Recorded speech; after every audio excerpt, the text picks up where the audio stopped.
ఏళ్ల పాలన కానుక మరో 4,400 కోట్లు. టోటల్ బాబు సర్కార్ అప్పు 3,47,095 కోట్లు. బడ్జెట్ అప్పు 1,86,904 కోట్లు. గ్యారంటీ అప్పులు 1,12,804 కోట్లు. అమరావతి అప్పులు 47,387 కోట్లు. ఇన్ని అప్పులు చేసిన సూపర్ సిక్స్ లేవు, సంక్షేమం కట్ అంటూ సంపద సృష్టి శూన్యం, అంతా ఆర్థిక విధ్వంసం అన్నది హైలైట్ చేసింది. 2 ఏళ్ల పాలన పూర్తి చేసుకున్న చంద్రబాబు సర్కార్ మరోసారి అప్పులు మూత మోగించింది. తాజాగా మంగళవారం బడ్జెట్లో మరో 4,400 కోట్ల మేర అప్పులు చేసింది.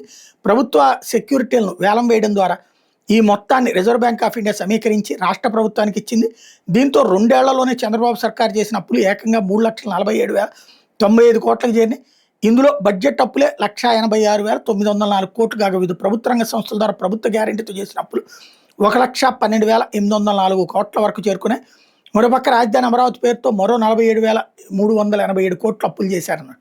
ఇందులో మొన్న అప్పట్లో ఆయన చెప్పింది ఎవరు, మన పయ్యావుల కేసు 2 నెలల క్రితం చెప్పింది 1,00,000 కోట్ల అప్పులే అని చెప్పుకొచ్చారు. ఇప్పుడు ఈ 2 నెలల్లో ఇంకో 25,000 కోట్ల అప్పులు చేసి ఉండొచ్చును, అది ప్రభుత్వం చెప్పే లెక్క.